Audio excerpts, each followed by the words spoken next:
All right, welcome back to the next part of the lesson on the French Revolution. In the last one, we were talking about all the things that led up to the revolution, the problems that France was having, um, and how it all convened into the National Assembly and the Tennis Court Oath. So, while that is going on, to explain how the revolution begins.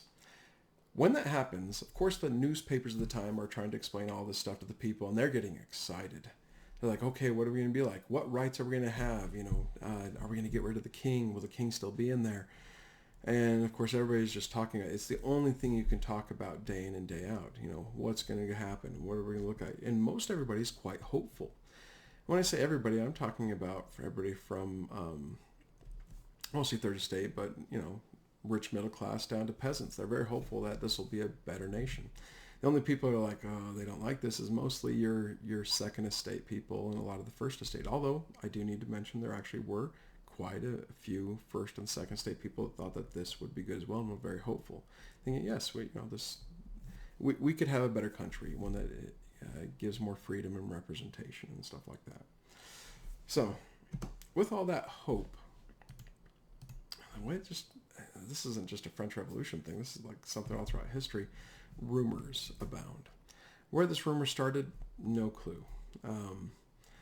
But a rumor started going around that there was a group of royalists or a group of people who were against this idea of the revolution who were going to raise an army and go down and destroy the National Assembly. March on Versailles and destroy the National Assembly. And these rumors reached even the ears of King Louis XVI. When King Louis hears this, he's like, oh, and he believes it. Like, we can't have that happen. So he decides to call the army down to protect the Palace of Versailles, to protect the National Assembly and the Constitution process, you could say. The thing is that everybody in Paris sees this army, and by the way, just to give you the idea, the army was stationed north of Paris, and then the people notice that the army starts marching south of Paris, and Versailles is located south of Paris now. The army is heading towards Versailles, but no one knew why. And so they assumed that this army was actually going down to destroy the National Assembly. This was the very army that was going to destroy the process, and the king, and they blamed the king for it. The king doesn't like this. It's going to ruin his power. He's just going to shut it all down. Oh no. All these hopes and things that we had and these positive mindsets we had and just how our country's going to be a better place. Oh no, what's going to happen? So as a people, they rise up and decide to take on the army. We're going to protect these liberties that haven't really been established yet, but we want this changed. So they rise up and yeah, when we look at that, especially from an American point of view, it's like, wow, way to fight for what way to be patriotic. But this army does turn into a bit of a mob, and it gets a bit of what's called mob mentality. Every time I try to explain mob mentality, it's kind of hard to. But to teenagers, I hope you don't have. I should say hope. I know a lot of you know what I'm talking about here, like a mosh pit.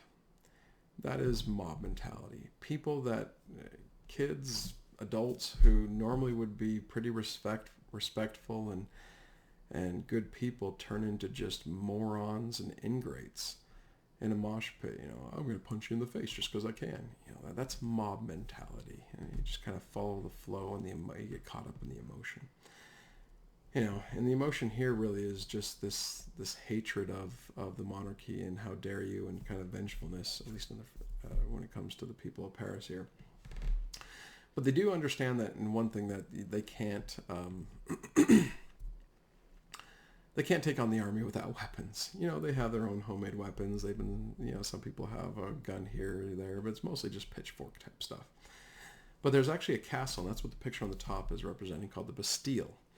In the middle of Paris. It's being used as a prison at this point, but it's believed that it has tons of kegs of gunpowder and rifles and cannons in it. And if the people could just get a hold of those weapons, they can go out and stop that army from destroying those freedoms that they're hoping to get.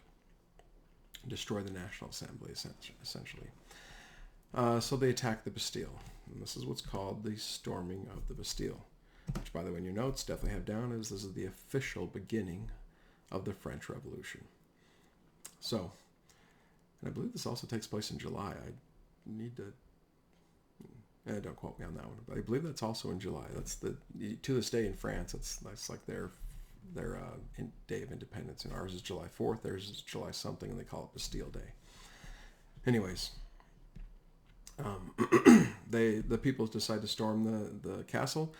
In the Bastille, there's a captain with 50 guards, essentially, and they're armed. They have rifles, and so he does what he's trained to do. If a mob ever shows up, the way you disperse a mob is you fire into it. So he orders his soldiers to fire into the mob. Now, in I guess a normal circumstance, yeah, it would have worked. People would have usually like, oh no, we just get out of here. We don't want to die. But not here. These people are like, nope. Blood has been shed, and they get even more crazy, and they start trying to storm the Bastille, climb up the walls, cross the moat, yank the drawbridge down, stuff like that. And the captain goes, oh crap, they're going to get in. I need to defuse the situation as best I can. So he actually lowers the drawbridge and walks out by himself and offers himself up to the people, saying, please don't blame my men. I'm the one that ordered them to shoot. Take me instead of them. And they're so ticked at him. The people are. If they listen to him, I don't know. But they take him and they gnaw his head off with a butter knife. Now, a butter knife isn't the same as a butter knife today. A butter knife back then was probably just a nice sharp knife. But they gnaw his head off with a butter knife, and they put it on a pike, and they march around Paris saying, long live the revolution, hence the beginning of the revolution. By the way, they go into the Bastille and they find out, there was just the rifles that the soldiers have, not enough to outfit an army. There's no cannons. Well, darn. The thing is that the king gets word of this.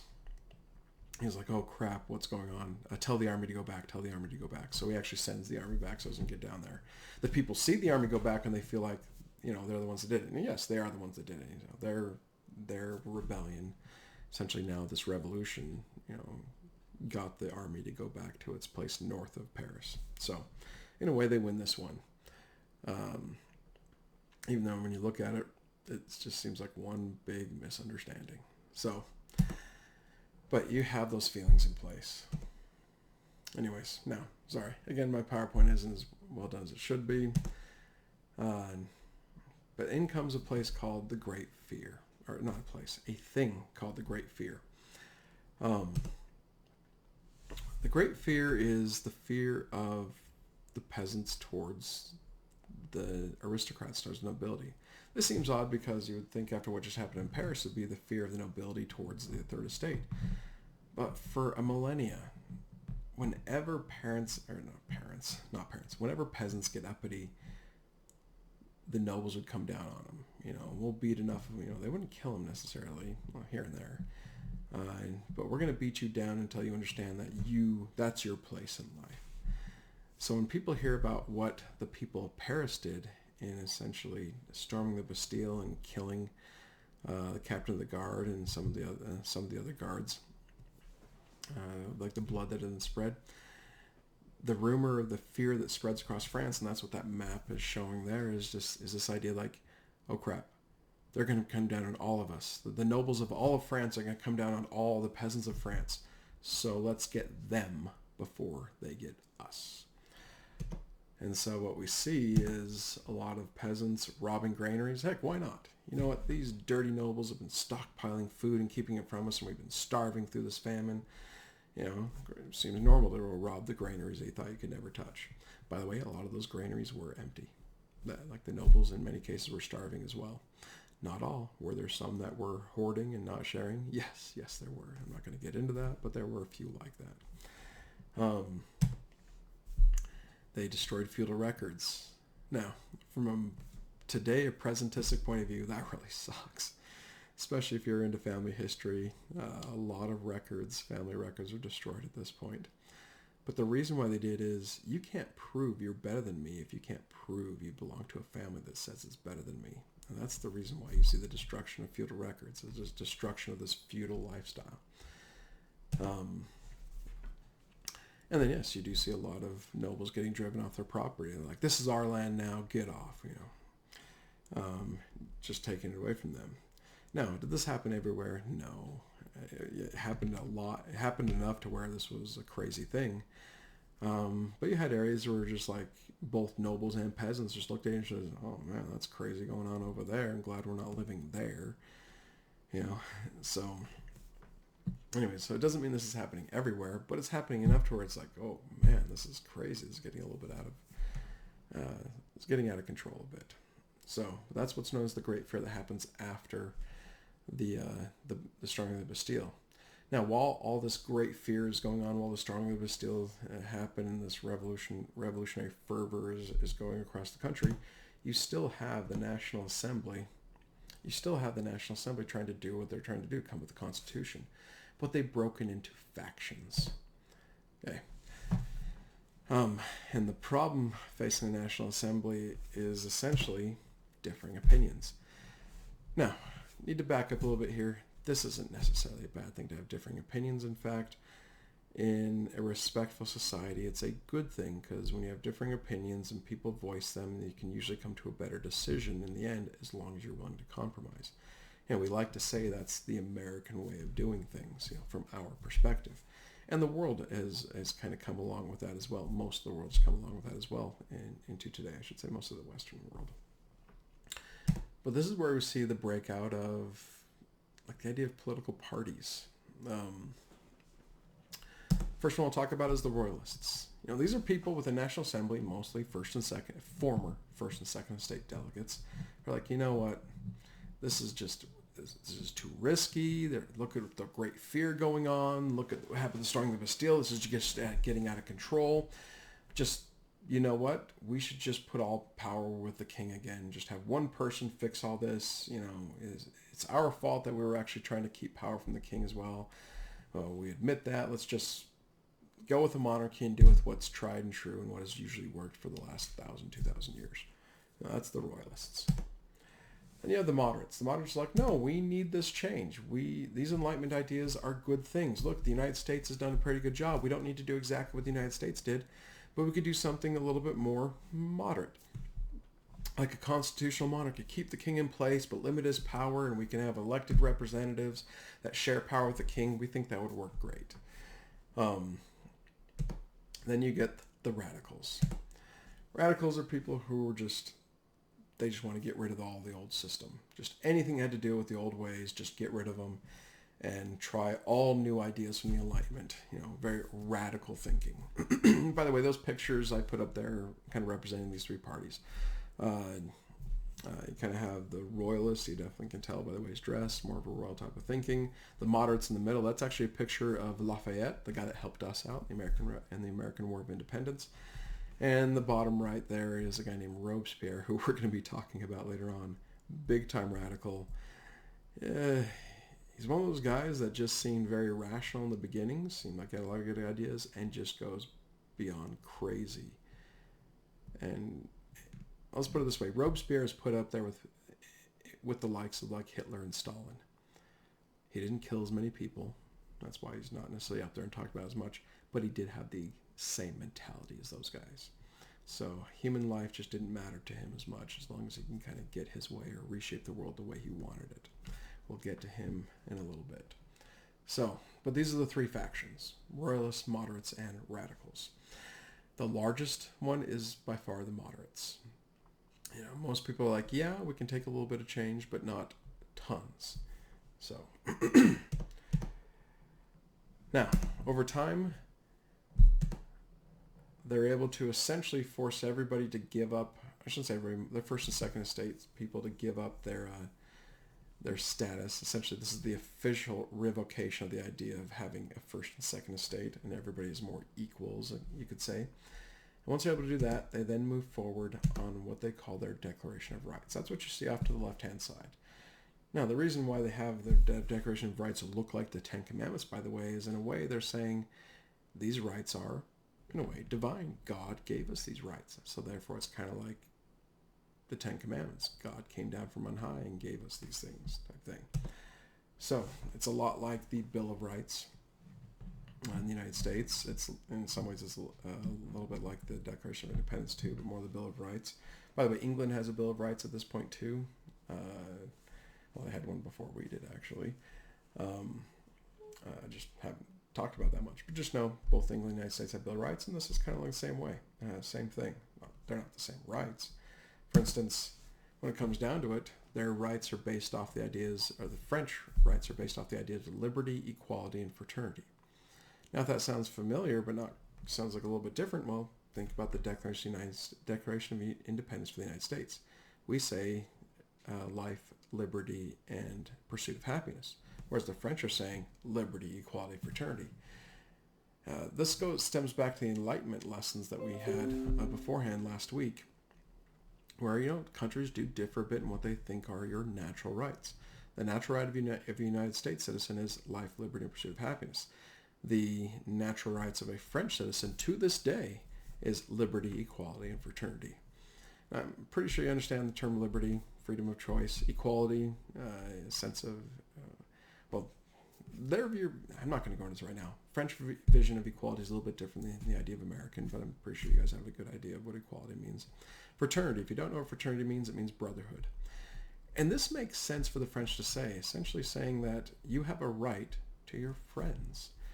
It used to be that, things like, a noble can never get married to a peasant. That's just not right. Or a peasant girl can't get married to a noble guy, or vice versa. You can't be seen fraternizing, getting friendly with certain types of people, because it's just not the way things are done. Now they're saying, no, you can be friends with whoever you want. We're not going to live these old feudal ways. So that's understandable. They're saying you have the right to talk to who you want to talk to. From an American point of view, we think that's kind of, I shouldn't say dumb. That just seems so innate. Why do you have to put that into your natural rights? That you have a right to your friends, because that just seems so normal. Anyways, that's just a little bit of the differences between, say, France, the United States, and how we view natural rights. So, over time, takes them a bit. Takes them about 2 years, but they finally come up with a constitution. And they do go along with the idea of a constitutional monarchy. So Louis XVI is kept as king, although his powers are now limited, and they put in essentially a parliament, you could say, a Congress, however you want to put it, if that's understandable to you, elected representatives that would basically share power with the president, or not the president, share power with the king. Of course, this means that the moderates are the ones that won out in this one. They did have the majority in the National Assembly. The royalists are kind of like, we'll go along with it. They're not too happy. But the radicals are the ones that are really mad about this one. They really wanted that change, and they just didn't get it. In a way, they felt like this is a kind of a bastardization of what they wanted, and so therefore that this new government is in a way kind of evil because it didn't go with all the changes that they wanted. So again, going to be coming back to that pretty soon here. So once this comes out, you get a lot of nobles that are just like, this isn't my country anymore. I can't. France has abandoned me. Notice how I said nobles. It is really just nobles. Now, a lot of nobles are like, no, this is my country. I'm willing to go along with this. But there are some nobles that are like, no, we're getting the heck out of Dodge. And they become known as émigrés. And they flee to other places, like I say here, to Britain, the German states, next door, Austria, and even some come to the United States, which is interesting because, they leave saying everything's been taken away from me. They come to the United States where they have to start all over. But it's interesting they choose the United States because they probably thought, well, here's an area of I should say true freedom, in a way, yes. But it's an area where they believe, hey, I can start over and not see this persecution I feel like that is going to get heaped up on me. Anyways, so, but many of these émigrés do, and especially the ones that go to Austria and Britain, start work, and Spain, they start, I should have said that up there. A lot of them go to Spain too. They start working against the new government, the new constitutional monarchy of France, because they want things to go back to the way they were. So, but you do need to know that. So you have a lot of French nobles in exile working against the new France, you could say. So in comes a major battle, a very famous battle, Battle of Valmy. The French talk about this one to this day like we talk about the Battle of Yorktown or the Battle of Gettysburg. And rightfully so, this is a big one for them. Basically, Austria, not just Austria, everybody, even Britain, they're freaked out by what's going on in France. Because if the king could lose power in France like this, even though he's still kind of in power, what's going to happen to us? Like, will we see the same type of revolution in Spain? Will we see the same type of revolution in Austria? And these other countries, the monarchies of these other countries are just freaking out. So Austria, though, is the one country that has an excuse to invade and squash this, because their princess, Marie Antoinette, is the Queen of France, and they feel like it's their duty to go. So they say it's our duty to go save Marie Antoinette, save her from this evil French country. So they send an army in to invade France, and they do. The French send out their professional army, and they get beat, and they get beat bad. That's not the Battle of Valmy, by the way. So the French army is in full retreat and disarray, and it looks like there's nobody that can stop the Austrians from marching on Paris, squashing this new government, and restoring an absolutist-style monarchy. When the people of Paris and roundabout hear about this, they're like, nope, this ain't going to happen. You have another kind of situation like the storming of the Bastille, where they rise up, grab weapons, and they run out to fight. This time they're actually able to get a lot of weapons, because the retreating army and the French government is like, if you guys are willing to fight, please do. Here's all our weapons and ammo and stuff like that. Go grab it. And the people of France just haphazardly, the citizen army just haphazardly goes out and meets the Austrians. They actually run into a lot of the fleeing soldiers, and then kind of convince the fleeing soldiers to turn back around and say, hey, we're going to stand up to these guys. And a lot of soldiers do turn around. And they have this massive battle called the Battle of Valmy. The French do outnumber the Austrians at this point. A lot of citizens came out. And it is a very bloody battle. And the French turn the tide against the Austrians and force them back. Very, very patriotic situation. Like, anybody looking at this is saying, wow, that is awesome. Way to go, French. Like that, way to stand up for, your country and stuff like that. Another thing is whenever you have stuff like this happen as well, you always have people in the background that see a chance to gain power. And in this case, it's the radicals. The radicals are able to convince everybody that, the only reason why the Austrians invaded, and they're in many ways correct in saying this, is because we still have a king. If we got rid of it. And so they start convincing everybody, if we just got rid of the king, then we could, no one would have a right to invade us anymore. Again, not the greatest logic necessarily in the world, because people would invade anyways. You always can come up with an excuse. But this is very convincing, and so they decide, okay, we're getting rid of... So this is like a year after they make the Constitution, they get rid of it. By the way, the radicals, there's two very radical groups that go into this. The most radical are a group called Jacobins. To this day, to be called a Jacobite is an insult, because it means you're just so crazy with such crazy ideas that you're really going to ruin things rather than help things. Another group is called the Girondists. Again, you don't need to know that.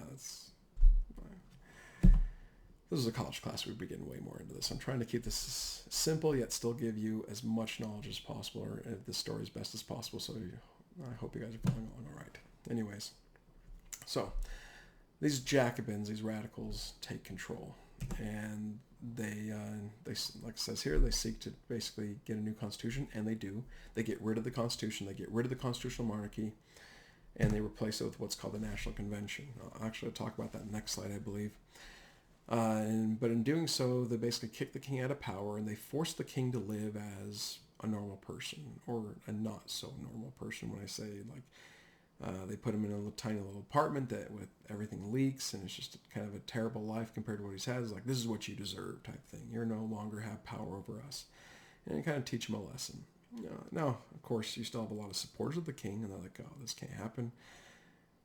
So they get the king out of there. They're able to smuggle the king out of Paris, and the king and the queen are just like, screw this. We're out of here.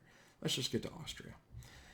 So they start in their carriage. They're dressed up as just normal people, so you wouldn't really recognize them, because most people see pictures of them in their Versailles type of dress. But they almost get to the border of France and territories controlled by Austria.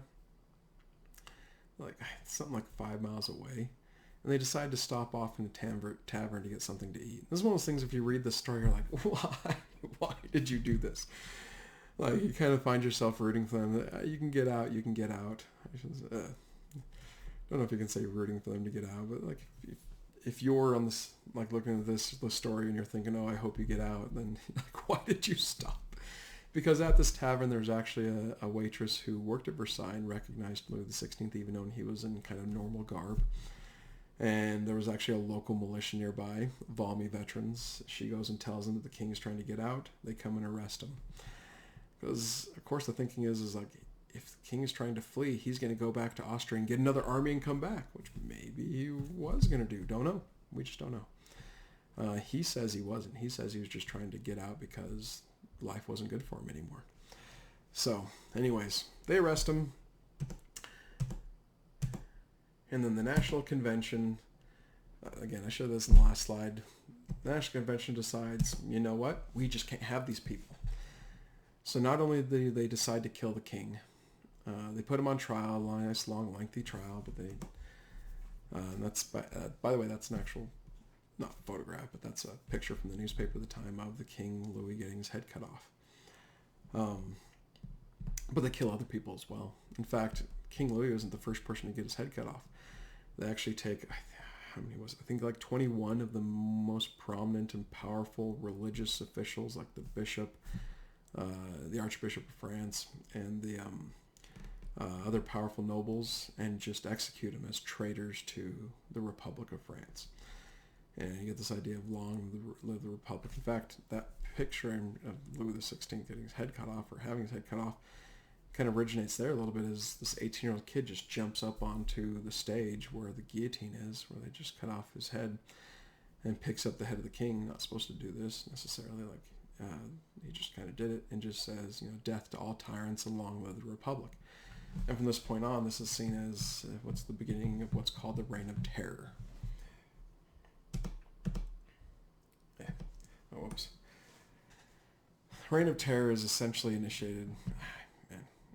I'm going to try to explain this as quick as I can, then I'll be done with this lesson. By the way, I know this one's going a little bit long. But here comes Maximilien Robespierre, the guy I told you about earlier, that in the beginning seems like a rational guy, but then just goes crazy. He basically thinks that, you know what, if we can kill enough people, we can purify France of all their reactionary and anti-revolutionary sentiment and thought. And so and he was of the thought process that even if innocent people are killed, it's okay because revolutions require that.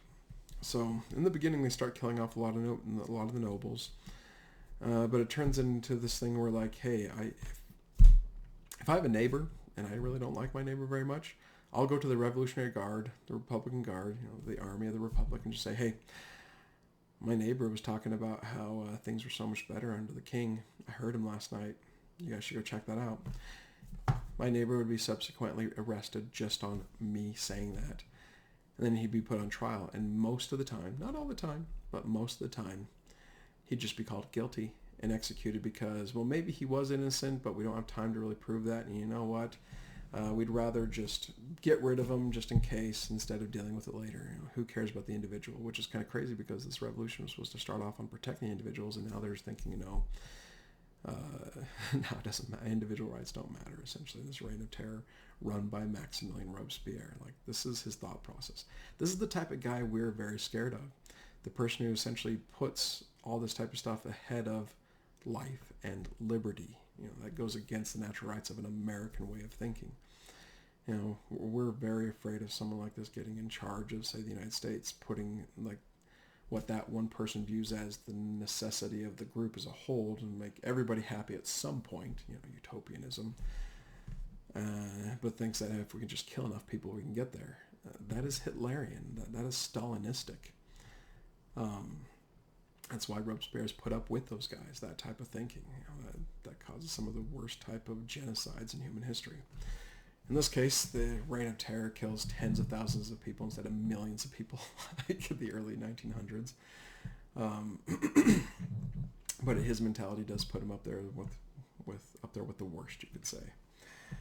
Now, there's a nice quote that definitely depicts the idea of the Reign of Terror during this. "Oh, liberty, what crimes are committed in your name?" So, the guillotine is one of the reasons why this was able to be done. They were able to kill so many people so quickly, I guess you could say. It was an efficient way, and it was actually seen as a humane way to execute people at the time. It just takes one chop instead of a couple swipes with an axe. Just one go. Although, by the way, after a while they started doing so many executions in a day that that blade did become dull, and they had to launch it twice. This next picture I'm going to put up, I apologize ahead of time, it's going to show some not real severed heads. They're actually wax figurines, but they're supposed to represent exactly what they look like. So if you want to just fast forward a little bit, I guess you can. But here's some wax figurines of some of these famous people. Marie Antoinette on the far, well, as I'm looking at on the right, Louis XVI. Robespierre is actually the last head to get cut off. He kind of gets his just desserts in the end of this. He's the last person killed in the Reign of Terror. And Herbert, I'm actually not sure who that is. Famous person from this. I should know my French Revolution history better there. Anyways, moving on.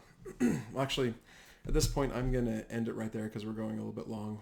But there you go. How the revolution in France seems like it starts off well and just tanks into the Reign of Terror. So with that, I'll see you guys in the next part of this lesson.